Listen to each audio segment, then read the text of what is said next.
오늘 설교의 제목은 바울이 감사를 드린 세 가지 이유라고 정했습니다. 바울이 데살로니가 교회에 편지를 쓰면서 바울이 감사한 것 세 가지가 있다. 바로 믿음, 소망, 사랑, 이 세 가지를 언급을 하고 있습니다. 우리는 기도할 때 항상 하는 게 있습니다. 그렇죠? 뭘 하죠? 항상 먼저 감사합니다 라고 고백을 합니다. 구약 성경에는 감사라는 단어를 검색을 하면은 90회 정도가 나옵니다. 감사가 가장 많이 나오는 그런 책은 어디일까요? 네, 그렇죠. 보통 시편을 생각합니다. 시편에만 감사라는 표현이 54회가 나옵니다. 제가 가장 좋아하는 구절이 시편 100편 4절이에요. 한번 같이 찾아볼까요? 시편 100편 4절 한번 보시죠. 감사드리며 그분의 문들에 들어가고 찬양하며 그분의 뜰에 들어가서 그분께 감사하고 그분의 이름을 찬송하라. 자, 감사드리며 그분의 문들에 들어간다 라고 합니다. 이거는 시편 100편 4절은 보험성가로도 많이 불렸던 그러한 구절입니다. 우리가 기도하고 예배할 때 항상 감사로 시작을 하는 것입니다. 아이가 아버지 앞에 와가지고 뭐 주세요, 뭐 주세요 칭얼칭얼 댈 때 먼저 아이가 아버지 감사해요 부터 시작한다면 그 아버지의 마음이 녹아내리지 않겠습니까? 감사로 시작하는 게 참 중요합니다. 감사할 줄 모른다는 것은 아버지를 인정하지 않는 것, 아버지를 아버지로 대접해드리지 않는다는 건 똑같은 거예요. 또 신약성경에 보면은 감사라는 단어가 모두 73회가 나옵니다. 그런데 신약에서 감사 가장 많이 나오는 곳은 어디일까요? 저는 이거 찾아보고 깜짝 놀랐습니다. 왜냐하면 신약 교회 중에서 성경에서 가장 문제가 많았던 교회, 이 고린도 교회라고 하는 이곳에서 감사가 가장 많은 거예요. 15번 나옵니다. 그리고 의외로 가장 순전하고 교회의 모델이 되는 그런 바람직한 교회였던 이 데살로니가 교회는 감사라는 말이 6번밖에 안 나오는 거예요. 상대적으로 적은 거죠. 그러면서 좀 생각을 해봤어요. 문제가 많고 어려움 많을수록 감사할 이유가 더 많아지는 것 아닌가. 우리의 삶도 어렵고 힘들 때가 많습니다. 그럴 때일수록 감사를 많이 하시기 바랍니다. 당장은 힘듭니다. 그래서 불평이 나와 입에서 불평 불만이 나올 때가 있어요. 그런데 그게 지나고 나면 돌이키면 그때 아버지께서 나를 도우셨구나 하는 것을 깨닫게 됩니다. 그러면서 우리는 확신하게 되는 것이 있어요. 뭐냐면 하나님은 우리의 삶을 다스리시는 우리 삶의 주인이시다. 결코 우리를 홀로 두지 않으신다는 거예요. 우리가 바르게 예배하고 바르게 믿고 따르면 반드시 선하게 우리를 인도하신다는 거, 이걸 우리는 확신할 수가 있게 되는 것이죠. 자, 오늘 본문에 보니까 2절에 바울의 감사가 나옵니다. 바울이 기도할 때에 성도로 인해 감사를 했다라고 말을 하는 거예요. 이 말씀을 보면서 저도 지난 한 주간 동안 우리 교회 성도님들 생각하면서 감사하면서 또 기도를 했어요. 3절에 보니까 구원받은 이후에 변화된 그런 교인들의 모습이 보입니다. 믿음과 소망과 사랑의 모습이 나타나는 거예요. 우리가 예수님 믿고 구원받으면 그 순간 성령님께서 우리 안에 들어오십니다. 그리고 우리 안에 계신 성령님께서 우리 속에서 새 사람을 창조하세요. 우리 옛사람을 좋게 바꾸시는 게 아닙니다. 우리 옛사람을 말씀을 통해 가지고 다듬어서 옛사람의 성품을 새 성품으로 바꾸시는 것이 아니에요. 옛사람은 십자가에 못 박아 놓고 새 사람이 창조되는 것입니다. 그래서 우리는 새 사람이 우리 속에 있는 거예요. 그래서 성경에 우리는 하나님의 아들의 믿음으로 산다라고 갈라디아서 2장 20절에 말씀을 하시는 거예요. 예수님 믿기 전에는 우리 안에 없던 일들이 생겨납니다. 바로 믿음의 행위와 사랑의 수고와 소망의 인내가 생겨요. 물론 예수님 믿기 전에는 없던 것도 생깁니다. 그 중에 대표적인 것이 갈등이에요. 우리의 육신이 원하는 것, 또 성령님께서 원하시는 것은 정반대가 됩니다. 그래서 육신이 원하는 것하고 성령님 원하는 것이 부딪히기 때문에 갈등이 생겨요. 육신이 원하는 걸 극복하려면 우리 힘으로는 되지가 않습니다. 우리는 성령의 도우심을 구하고 의지적으로 예수님을 따르고 순종해야 되는 거예요. 그래서 시편 40편 8절에 오 나의 하나님이여 내가 주의 뜻 행하기를 기뻐하오니 참으로 주의 법이 내 마음속에 있나이다 라고 고백을 또 하였습니다. 우리는 성경 말씀을 항상 마음에 두고 계속해서 묵상해야 됩니다. 되새김질을 해야 돼요. 하나님께서 정결하다고 인정하신 짐승들은 공통점이 있습니다. 되새김질을 하는 그런 짐승이 정결한 짐승이에요. 말씀을 우리가 계속해서 되뇌이고 또 꺼내서 읽어보고 항상 묵상하는 것, 이런 말씀의 되새김질을 자주 할 필요가 있습니다. 자, 그런데 이 데살로니가 교회의 모습이 어땠냐? 거기 1장 9절 10절에 보면은 그들은 우상을 섬기다가 하나님께 돌아왔다라고 말을 합니다. 그러면서 살아계신 하나님을 섬긴다. 그리고 또 주님의 재림을 기다린다라고 말을 하는 거예요. 주님께서는 다가올 진노로부터 우리를 구출하신 예수님이세요. 주님께서는 우리를 구출하실 것이 아니라 이미 구출하셨습니다. 우리 삶이 변화가 되어야 됩니다. 그래야 우리는 주님의 자녀라고 할 수가 있습니다. 예수님 믿은 지 오래되었습니다. 그런데 삶이 변화가 안 됩니다. 그것은 죽은 믿음이다 라고 할 수가 있어요. 그래서 믿음과 사랑과 소망, 이 세 가지는 구원받은 사람을 나타내는 세 가지 표지가 된다라고 할 수가 있습니다. 먼저 믿음은 반드시 행위를 동반합니다. 그래서 예수님 믿지 않던 사람은 우상에게서 하나님께로 돌이키게 되는 것이죠. 우상이 뭐냐? 우상은 하나님보다 더 위에 두는 것을 우상이라고 합니다. 그것은 가족일 수 있습니다. 어떤 내 일, 직업일 수 있어요. 또 돈일 수 있습니다. 내 명예일 수 있습니다. 이것이 우상이 될 수가 있다는 거예요. 이걸 위해서 분명히 말씀하시는 그 말씀에 순종하지 않게 된다면 그것은 그 순간 우상이 되는 것입니다. 우리는 적어도 일주일에 하루는 모든 걸 다 내려놓고 주를 기억하고 예배하는 그런 삶을 살고 있습니다. 이게 복된 삶이에요. 또 사랑에 대해서는 어떻게 말씀합니까? 하나님의 사랑을 한 번도 받아보지 못한 사람, 또는 받고도 깨닫지 못하는 사람은 남을 사랑할 수 없습니다. 어린 아이들을 키우다 보면요, 밝고 건강하고 친구들을 사랑으로 대해주는 그런 아이들이 있어요. 그 아이들을 살펴보면 그 아이는 부모님한테 사랑을 받고 자란 아이들이 대부분입니다. 사랑을 부모로부터 배웠기 때문에 그 아이는 사랑을 베풀 줄 아는 것이죠. 요한복음 15장 9절에 아버지께서 나를 사랑하신 것 같이 나도 너희를 사랑하였으니 너희는 내 사랑 안에 거하라고 말씀하십니다. 부모로부터 사랑을 받지 못하고 자란 사람은 남을 사랑할 줄 모릅니다. 사랑도 가르치고 배워야 되는 것입니다. 성경에서 이렇게 말씀합니다. 서로 사랑할 것을 너희 자신이 하나님에게서 가르침을 받았다라고 말씀을 하세요. 우리가 주님을 사랑하게 되면 자연히 하나님의 명령, 그 말씀을 지키게 됩니다. 지켜야 하기 때문이 아니라 지키게 되는 거예요. 지키고 싶어지는 것입니다. 그 명령이 무엇입니까? 사랑하라는 것입니다. 사랑은 배우는 거예요. 그래서 요한복음 14장 15절에 너희가 나를 사랑하면 내 명령들을 지키라고 말씀을 하시는 거죠.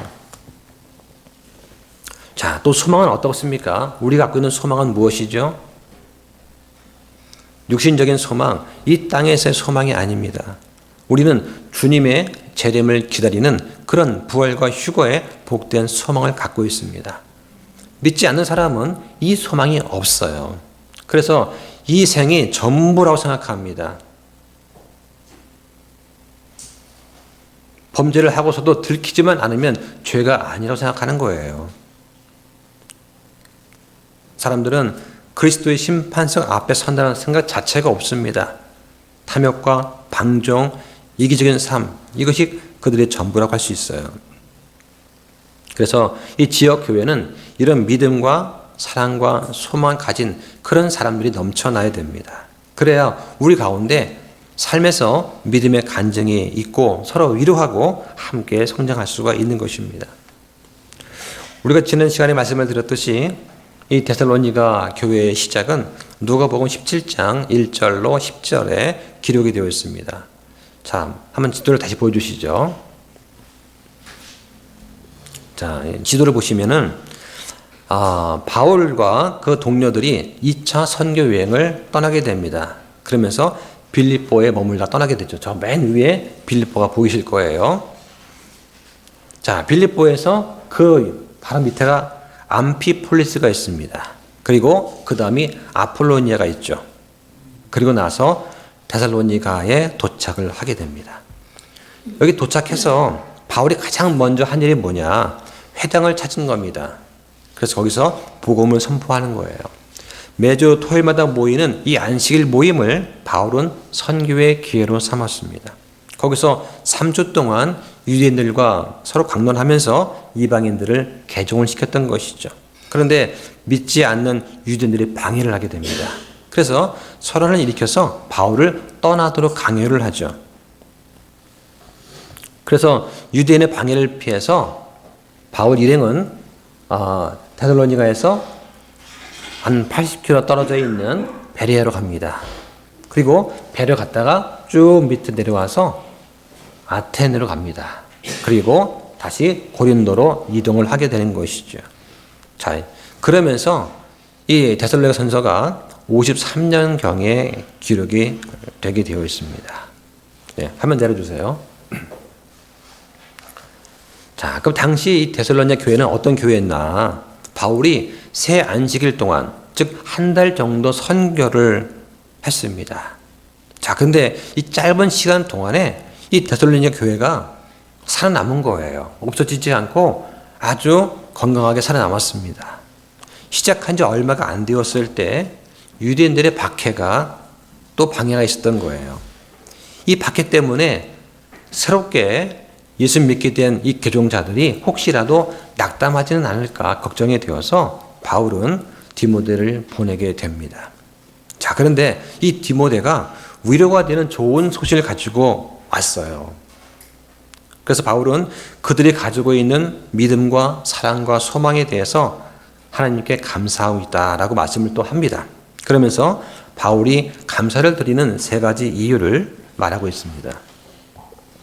바울이 감사하는 첫 번째 이유가 뭐냐? 바로 이 데살로니가 교인들의 믿음의 행위예요. 그들은 믿음의 행위를 가지고 있었습니다. 거기에 영어 성경으로 보면은 믿음의 행위가 work of faith라고 되어 있습니다. 바꿔 말하면 믿음이 살아있다는 것입니다. 자, 찾아볼까요? 야고보서 2장 20절 보시죠.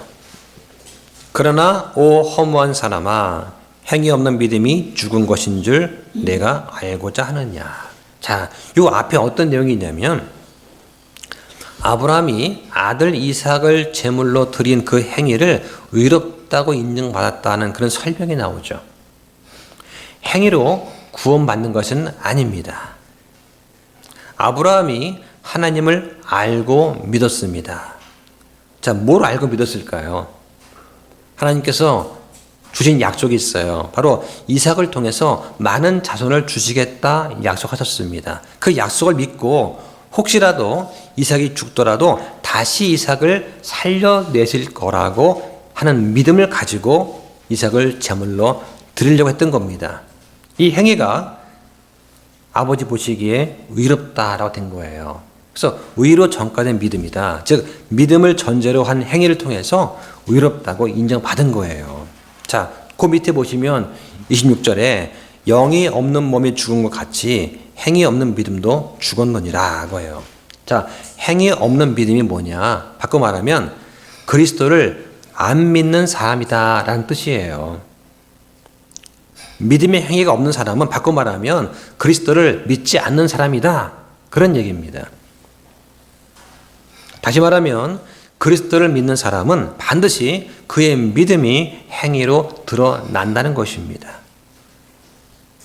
흔히 말하는 전도와 봉사와 헌금, 이걸 해야 구원받는 것이 아니고 믿었기 때문에 그런 전도와 봉사와 헌금 같은 것이 믿음의 행위로 드러나는 것입니다. 그 믿음의 말과 행위에 따라서 모든 그리스도인들은 그리스도의 진만석 앞에서 보상의 심판을 받게 되는 것입니다. 자, 그러면 예수님 믿습니다 하는 그 말의 뜻이 뭘까요? 자, 이걸 한번 잘 정리해 보시기 바랍니다. 내가 예수님을 믿는다 하는 그 말의 의미는 바로 하나님의 약속을 믿는 것입니다. 내가 뭘 하느냐, 뭘 하지 않느냐는 그것은 전혀 관계가 없습니다. 내가 뭘 하면 구원받은 것 같고 내가 뭘 하지 않으면 구원받지 않은 것과 같은 그런 것은 우리의 감정일 뿐입니다. 감정으로는 우리의 구원을 확신할 수가 없습니다. 구원이 무엇입니까? 저와 여러분이 영원토록 사는 것입니다. 이런 구원은 영원하신 하나님이 거저 주시는 거예요. 구원에 걸맞는 어떤 행위를 해야만 주시는 것이 아닙니다. 하나님께서는 누구든지 예수 그리스도와 그분께서 하신 일을 믿으면 구원의 선물을 은혜로 주겠다고 말씀하셨습니다. 바로 알고 이해하고 진심으로 믿으면 되는 겁니다. 믿어야 되는 것입니다.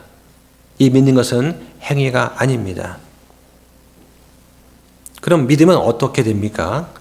믿게 되면 자연히 우리는 예수님께 나의 몸을 드리게 됩니다. 예수님을 내 인생의 왕자 위에 앉혀드리게 되는 것입니다. 예수님께 내 인생의 왕자를 내어드린다는 그 말은 그분에 대한 내 믿음의 표현이에요. 그래서 내 몸과 내 미래와 내 현재와 내 계획과 내 생각과 내 소망 모든 것을 예수님의 손에 맡겨드리는 것입니다.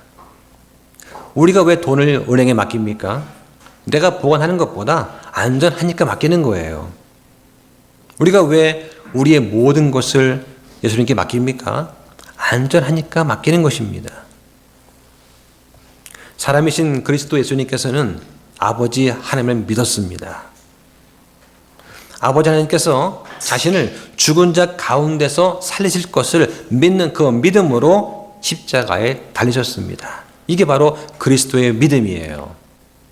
성경은 그래서 지금 육체 안에서 사는 삶을 나를 사랑하사 나를 위해 자신을 주신 하나님의 아들의 믿음으로 산다 할 때 그 믿음은 그리스도의 믿음입니다. 그리고 그 예수 그리스도께서 우리한테 영원한 생명을 약속해 주신 거예요.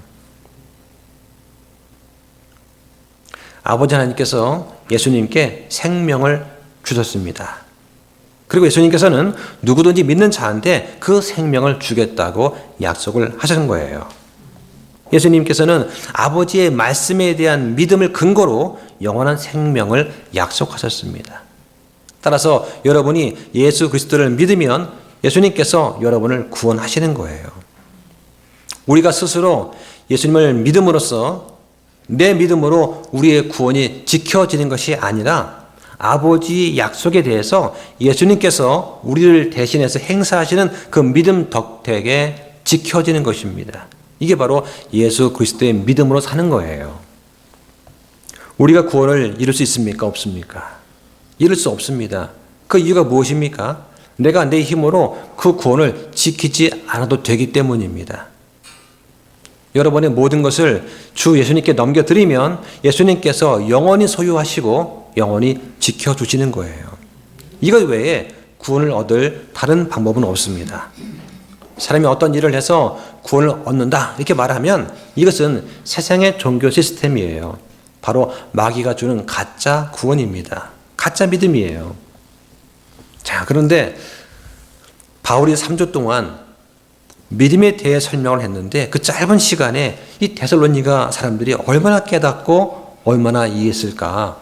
저는 이게 되게 궁금했던 거예요.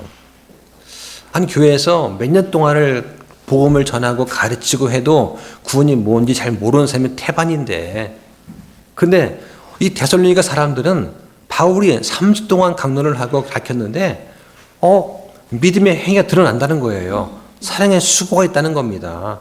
소망으로 인내한다는 거예요. 어떻게 이 짧은 시간에 가능할까 이것이. 전 이게 참 궁금했어요. 그런데 바울은 또 뭐라고 하냐.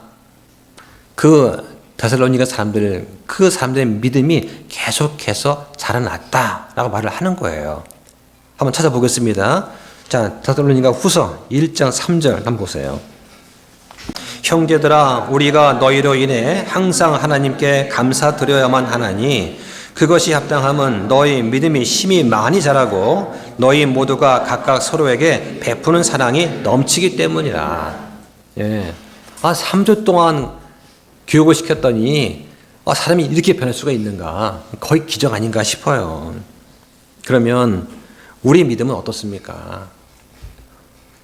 어떤 분은 모태신앙이고 어떤 분은 초등학교 때, 중학교 때부터 믿음 생활을 했으면 최소한 30년, 40년 했을 거 아니에요. 그런데 왜 우리 안에 그런 믿음의 행위가 적은가? 사랑의 수고는 왜 또 적은지, 왜 소망이 인내하지 못하고 그 소망을 땅에만 두고 있는가? 이건 문제가 있지 않을까? 그런 생각이 드는 거예요.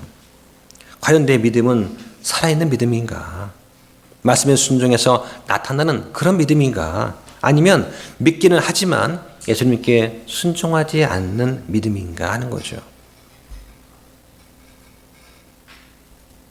그 우스갯소리로 버스를 탔는데 버스가 힘들까 봐 무거운 가방을 내가 어깨에 짊어지고 있는 거 똑같지 않습니까? 예수님을 우리가 몸을 많이 의탁했으면 예수님께 내가 짊어진 짐도 다 내어 드려야 되는데 예수님 힘들지 않겠어요? 이 짐은 내가 짊어질게요. 그런 삶은 아닌가 하는 것이죠. 순종한다는 것은 내 모든 것을 내어 맡긴다는 것입니다. 그런데 성경 말씀대로 따르기에는 내 자존심과 내 체면 때문에 혹은 내 불이익을 당할까 봐 순종하지 않는 그런 분은 혹시 안 계십니까? 성경에 보면은 예수님을 믿은 유대인 그 치리자가 나옵니다. 한번 찾아보겠습니다. 요한복음 12장 42절 보세요. 그럼에도 불구하고 우두머리 치리자들 가운데서도 많은 사람들이 그분을 믿되 바리새인들로 인해 자기들이 회당에서 쫓겨날까 염려하여 그분을 시인하지 아니하였으니. 자, 그 다음 함께 씁니다. 시작. 이는 그들이 사람들의 칭찬을 하나님의 칭찬보다 더 사랑했기 때문이더라. 이유는 이거 하나입니다. 우리 형제님들은 군대 다니셨고 또 직장생활 또 학교 어떤 조직사회에서 내가 믿음을 드러내고 그리스도를 시인하면 혹시 왕따를 당하진 않을까 한 그런 두려움, 그 심정을 저도 알고 있습니다. 세상은요, 하나님을 미워합니다. 그리고 하나님 믿는 사람들도 미워합니다. 그런데 이것 때문에 미움 받을까 봐 두려워서 사람들의 칭찬을 구한 나머지 하나님의 칭찬을 잊어버린 그런 사람들이 많다는 거예요.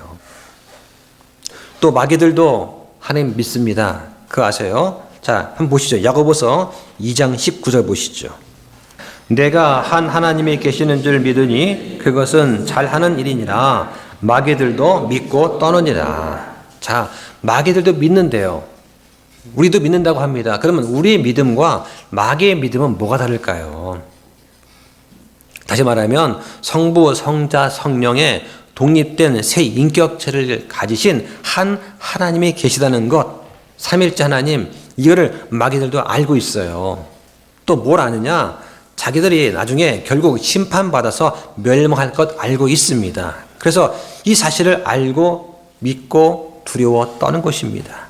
그런데 문제는 뭐냐? 알면서도 마귀들은 하나님을 믿지 않는 거예요. 이게 무슨 말이냐? 믿는 것은 순종하는 것을 의미합니다. 그런데 마귀들은 하나님께 순종하지 않습니다. 머리로만 알고 믿는 거 죽은 믿음입니다. 근데 이 마귀들은 그들의 주인 사탄 마귀를 따르는 거예요. 하나님을 따르지 않습니다. 이게 바로 죽은 믿음이에요. 하나님을 믿지 않는 것은 곧 마귀를 믿는 것과 같습니다. 구원의 유일한 길은 예수 그리스도밖에는 없기 때문입니다. 마귀와 마귀들 또 믿지 않는 사람들의 운명은 똑같습니다. 그들은 모두 지옥의 심판을 결코 면할 수 없습니다. 그래서 믿지 않는다는 것은 곧 마귀를 믿는 것과 다를 바가 없는 것입니다. 그럼 과연 우리 믿음은 예수님께 고정되어 있습니까? 우리 믿음은 말씀으로 생긴 믿음인가요?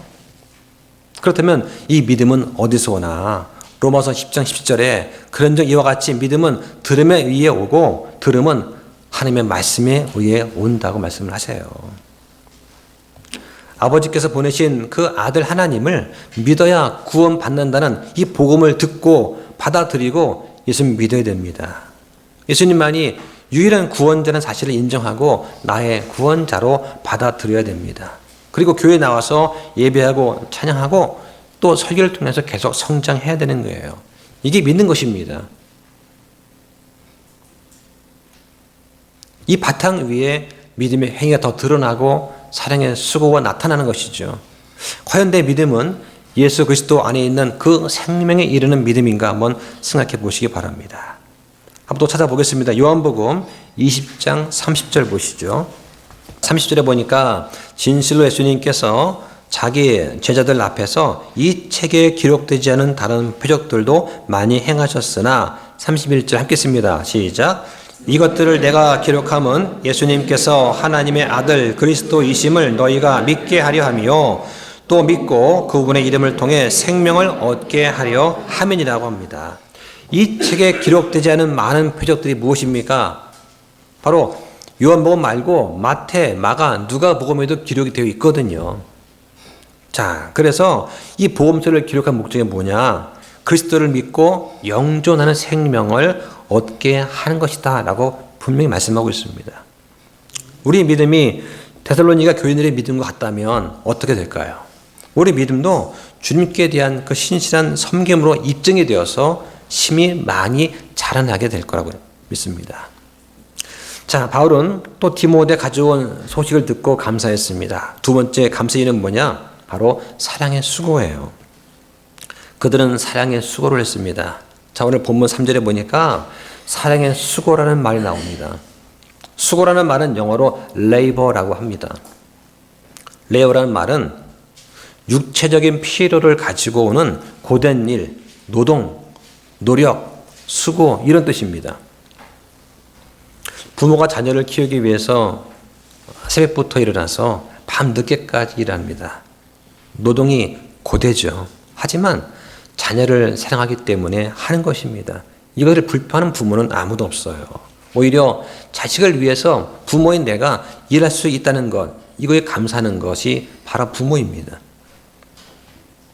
목사가 말씀 사역하고 집사가 또 목사를 도와서 교회를 섬기고 또 주방에서 섬기는 이 모든 것 다 레이버입니다.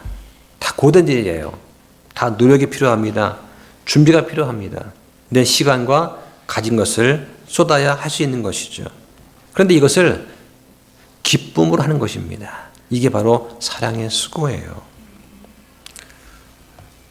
성경은 말로만 하지 말고 행함과 진실함으로 하라고 말씀을 합니다. 요한일서 3장 18절에 내 어린 자녀들아 우리가 말과 혀로만 사랑하지 말고 오직 행함과 진실함으로 하자라고 말을 합니다. 20세기의 철학자인 에리 프롬이 있습니다. 예, 그래서 유명한 책이 몇 권 있는데 그중 하나가 사랑의 기술이라는 책이에요. 예, 저 대학교 때 이거 읽으면서 아트 오브 러브라는 이 아트란 단어, 이 기술로 번역이 됐거든요. 이 말 자체가 잘 이해가 안 됐던 거예요. 왜 사랑의 기술이라고 할까? 그 책 내용이 상당히 아주 지적으로 많이 도움이 되는 책인데 그 책에 보면 이런 말이 있습니다. 사랑과 노동의 관계에 대해서 말을 하면서 희생이 없는 사랑은 사랑이 아니다. 그런 말을 했어요. 이게 유명한 명언이 되었습니다. 흔히들 하는 말이 있지 않습니까? 표현하지 않는 사랑은 없는 것이다. 같은 맥락 같아요. 희생이 없는 사랑은 사랑이 아니다. 성경에서 사랑은 희생과 섬김으로 나타납니다. 그런데 무슨 거창한 그런 희생이 아니라 작은 일에서부터 시작이 되는 거예요. 큰 일을 해야만 사랑이고 작은 일은 사랑이 아니냐? 그렇지 않습니다. 성경은 성도가 사랑할 때 먼저 그리스도 안에 있는 형제들에게 먼저 하라고 말을 합니다. 한번 찾아보겠습니다. 골로새서 1장 3절 4절 보시죠. 3절에 우리가 너희를 위해 항상 기도하며 하나님 곧 우리 주 예수 그리스도의 아버지께 감사를 드리나니. 자, 4절 함께 읽습니다. 시작. 이는 그리스도 예수님을 믿는 너희의 믿음과 모든 성도들에게 너희가 베푸는 사랑에 대해 우리가 들었기 때문이요. 자, 바울이 한 곳에 정착해서 성도들을 양육을 하고 그러진 않았어요. 예, 여기저기 다니면서 교회를 세우고 또 옮겨 다녔습니다. 그런데도 불구하고 보니까 예수님 믿는 믿음과 성도에게 베푸는 그 사랑에 대해서 우리가 들었다. 짧은 시간 바울이 거쳐갔던 그 교회에 말씀을 씨를 뿌리고 했더니만 아니 그 교회 성도들이 믿음이 성장을 한 거예요. 바울은 이러한 형제 사랑을 칭찬을 하게 됩니다. 자, 데살로니가 보실까요? 자, 데살로니가 전서 4장 보세요. 9절에 그러나 형제 사랑에 관하여는 내가 너희에게 쓸 필요가 없나니 이는 서로 사랑할 것을 너희 자신이 하나님에게서 가르침 받았기 때문이라. 사랑하는 것을 하나님께서 가르쳐 주셨다고 말씀을 합니다. 10절에 참으로 너희가 온 마케도니아에 있는 모든 형제들을 향해 그 일을 행하고 있으나 형제들아 우리가 너희에게 간청하노니 너희는 더욱더 많이 하라고 합니다. 여기 마케도니아에 있는 모든 형제들, 그 당시에 마케도니 지역에는 빌립보 교회가 있었습니다. 그리고 데살로니가 교회가 있었고 또 베레아 교회가 있었어요. 적어도 최소한 3개 교회가 이미 세워졌습니다. 여기서 형제들이 서로 사랑한다고 하는 것이죠. 그러면 우리 사랑은 어떻습니까? 우리 사랑은 말과 혀에만 있습니까? 아니면 행함과 진실함으로 합니까? 혹시 말로만 하는 관념적인 사랑은 하고 있지는 않나요?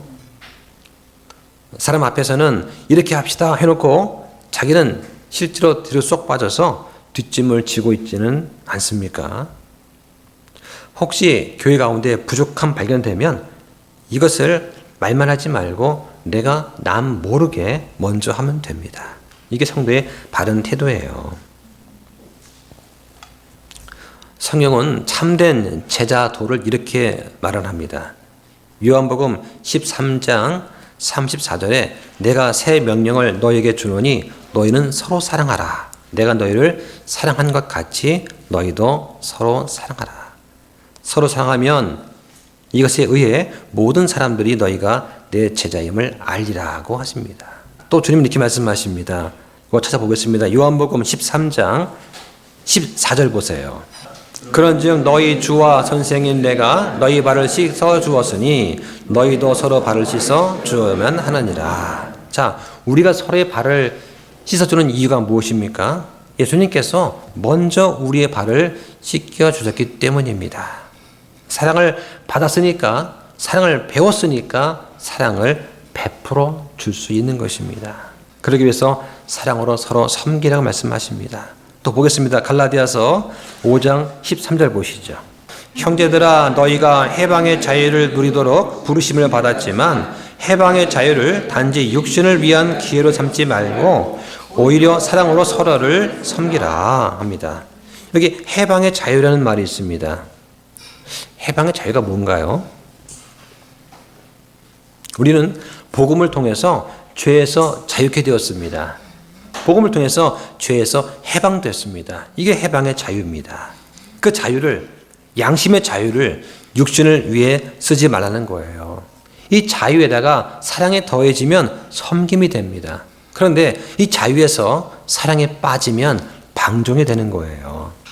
그러면 육신이 뭐냐? 자, 그 밑에 19절에 나와 있습니다. 19절에 보면 육신의 행위들은 명백하며 그것들은 이것들이니 간음과 음행과 부정함과 색욕과 우상 숭배와 마술과 증오와 불화와 시기심의 경쟁과 진노와 다툼과 폭동과 이단 파당과 시기와 살인과 술 취함과 흥청됨과 또 그와 같은 것들이니라. 이러한 것들이 육신의 행위고 이것은 결코 하나님의 왕국을 상속받지 못한다고 말씀을 하고 있습니다. 마지막으로 바울이 감사하는 세 번째 이유가 있습니다. 바로 데살로니가 교인들의 소망의 인내예요. 그들은 소망의 인내를 가지고 있었습니다. 소망이 아주 강하면 인내하게 됩니다.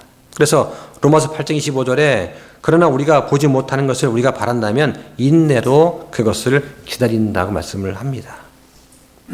자, 조금 있으면 이제 우리 이주희 형제가 제대를 합니다. 얼마나 집에 오고 싶을까요? 응? 주말만 되면 집에 전화해가지고 아버지 보고 싶어요. 평상시에는 전화도 안 하던 녀석이 군대만 가면 효자가 돼요. 아버지 사랑해요. 어머님 뭐 사랑해요. 이런 말을 하지 않습니까? 얼마나 집에 오고 싶을까요? 근데 그런 소망이 강하면 힘든 군대 생활을 인내할 수 있다. 그런데 우리의 소망은 어디 있습니까? 하늘에 쌓여 있어요. 예. 골로새서 1장 5절에 보니까 또 너희를 위해 하늘에 쌓인 소망으로 인함인데 이 소망은 너희가 전에 복음의 진리의 말씀 안에서 들은 것이라고 합니다. 이 소망이 뭐냐? 베드로는 이 소망을 하늘에 마련된 상속 유업이다. 즉 썩지 않고 더럽지 않으며 사라지지 아니하는 상속 유업이라고 말합니다. 새 하늘과 새 땅, 새 예루살렘이에요. 바울은 나중에 이 구원의 소망을 이 투구로 쓰자라고 또 권면하기도 했습니다. 자, 우리의 소망은 무엇입니까? 우리는 지금 강한 소망이 있습니까? 성경을 읽음으로써 오는 소망이 있다라고 성경 말씀을 하세요. 한번 보시죠. 로마서 15장 4절 보겠습니다. 무엇이든지 전에 기록된 것들은 우리의 배움을 위하여 기록되었으니 이것은 우리가 성경 기록들이 주는 인내와 위로를 통해 소망을 가지게 하려 함이니라 합니다. 성경에 기록되어 있는 많은 믿음의 선배들을 우리가 보면서 인내하고 위로를 받을 수 있습니다. 적어도 우리는 받는 이 고난과 이 고통은 저 선배들이 받았던 그 고통에 비하면 아무것도 아닌 거예요. 5년 경기장에서 짐승들의 밥이 되기도 했지 않습니까? 그들도 이 어려운 시기를 주님과 동행하면서 인내하고 살아냈듯이 우리도 그렇게 살아내야 된다는 것입니다. 그래서 우리의 배움을 위해서 이 구약이 기록이 된 거예요. 자, 또 우리가 부지런하고 거룩하고 경건한 삶을 살도록 격려하는 소망이 있다. 또 보겠습니다. 베드로 후서 3장 10절 보시죠. 그러나 주의 날이 밤에 도둑같이 오리니 그 날에 하늘들이 큰 소리와 함께 사라지고 원소들이 뜨거운 열에 녹으며 땅과 그 안에 있는 일들도 불태워지리라. 그런즉 이 모든 것이 해체되리니 너희가 어떤 사람이 되어야 마땅하겠느냐. 모든 거룩한 행실 속에서 하나님을 따르는 가운데 하나님의 날이 오는 것을 기다리고 서두르라. 그 날에 하늘들이 불이부터 해체되고 원수들도 뜨거운 열에 녹을 것이나. 자, 13절, 14절 두 구절 함께 읽습니다. 시작. 그럼에도 불구하고 우리는 그분의 약속에 따라 우리가 거하는 새 하늘들과 새 땅을 기다리느니라. 그러므로 사랑하는 자들아 너희가 그러한 것들을 기다리나니 너희가 점도 없고 흠도 없이 화평 중에 그분께 발견되도록 힘쓰라. 화평 중에 점도 없고 흠도 없는 이런 무죄함에서 나오는 내적인 평안이 있습니다. 우리가 죄를 짓지 않으면 하나님과 교제할 수가 있잖아요. 근데 내가 뭔가 잘못하면 기도가 안 나옵니다. 그렇지 않습니까? 죄를 자백하면 아버지께서 용서해 주시고 우리가 다시 또 교제하게 되는 거예요. 이걸 하라고 말씀하시는 거예요. 그러면서 사람들이 왜 우리가 이런 소망 가지고 있는지 궁금해할 때 할 일이 있어요. 베드로전서 3장 15절이요. 예. 오히려 너희 마음속에서 주 하나님을 거룩히 구별하고 너희 안에 있는 소망의 이유를 너희에게 묻는 모든 사람에게 온유함과 두려움으로 대답할 것을 항상 예비하며 라고 되어 있습니다. 하나님을 거룩히 구별하고 마음속에서 무슨 뜻입니까? 내 마음속에서 하나님을 하나님으로서 대접하라는 거예요. 주 하나님께서 여러분의 하나님이 되십니까? 예수님께서 여러분의 주인 되십니까? 예. 우리는 주님의 종이고 또 주님의 청지기이기도 합니다. 주님 앞에 내가 숨길 것이 뭐가 있습니까? 다 꺼내놓고 고백하고 주님께 도우심을 구하고 주님과 친밀한 교제를 나눠야죠. 이게 젊을 때는 되는데 나이 먹으면 잘 안 되는 게 문제예요. 항상 예비하라. 뭘 예비합니까? 말씀을 전할 전도 준비를 하라는 것이죠. 내가 만나는 사람한테 직장에서든 어디서든 간에 만약에 소망의 이유를 묻는다면 당신은 왜 그렇게 기뻐하시죠? 왜 즐거워하십니까? 요즘 힘들지 않으세요? 아, 저는 안 힘듭니다. 왜요? 주님에 대한 소망이 있습니다. 지금 다시 주님 오셔서 내가 내일 죽는다 하더라도 나한테는 구원에 대한 확신과 새 하늘, 새 예루살렘에 대한 그런 소망이 있습니다. 나는 죽는 것이 두렵지 않습니다. 건강할 땐 이게 문제가 안 되는데요. 병원에서 중환자실에서 오늘 내일 하시는 분들 앞에서 이런 고백을 하게 되면 엄청 큰 쇼킹한 그런 말이 될 수 있습니다. 그래서 이런 소망은 우리를 위해서 하늘에 예비된 상속 유업에 집중이 되어야 됩니다. 하나님께서 건축하시고 지으신 그 도시가 있어요. 그래서 히브리서 11장 10절에 보면 이는 그가 기초들이 있는 한 도시를 바랐기 때문이라. 그 건축자와 만드신 분은 하나님이시다고 합니다. 또 11장 16절에 보면 그들이 더 좋은 본향을 사모하니 하늘의 본향이라 그 말씀을 합니다. 우리에게는 위가 거하는 새 하늘들과 새 땅 그리고 새 예루살렘이 예비되어 있습니다. 이 새 하늘 새 땅에 대해서는 계시록 21장에 자세히 또 나와 있습니다. 우리의 소망이 이 데살로니가 교인들과 같다면 우리의 소망 역시 이 세상의 여러 가지 방해로부터 우리 마음을 보호하는 그런 구원의 투구가 될 것입니다. 말씀을 정리하겠습니다. 믿음과 사랑과 소망 이 세 가지 요소는 바울이 계속해서 반복하는 그런 용어들입니다. 그런데 이 믿음, 소망, 사랑이 그리스도인에게 주시는 은혜의 전부는 아니에요. 하지만 가장 확실한 중요한 것들 중에 또 하나입니다. 성경에서는 믿음, 소망, 사랑 이 셋은 항상 있으나 가장 큰 것은 사랑이라고 또 하셨습니다. 그리고 이 모든 것 위에 사랑을 입으라. 사랑은 완전하게 매는 띠니라고 말씀을 하십니다. 나에게서 믿음과 소망과 사랑이 발견된다면 다른 사람들도 그것을 따라갈 가능성이 많습니다. 누구나 불평과 불만 가질 수 있습니다. 그런데 이 불평과 불만은요, 전염병처럼 퍼집니다. 그것도 빨리 퍼집니다. 원래 안 좋은 소식은 빨리 퍼져요. 이게 사람의 본성입니다. 그런데 믿음과 소망과 사랑도 더디기는 하지만 퍼질 수 있습니다. 원래 좋은 것은 잘 안 퍼집니다. 의심합니다. 왜냐하면 좋은 것은 보기 드물기 때문입니다. 그 사람들이 더 의심합니다. 짧은 시간에 세워진 이 데살로니가 교회에 놀라운 그 믿음과 사랑과 소망이 우리에게도 좋은 교훈과 동기가 되었으면 좋겠습니다.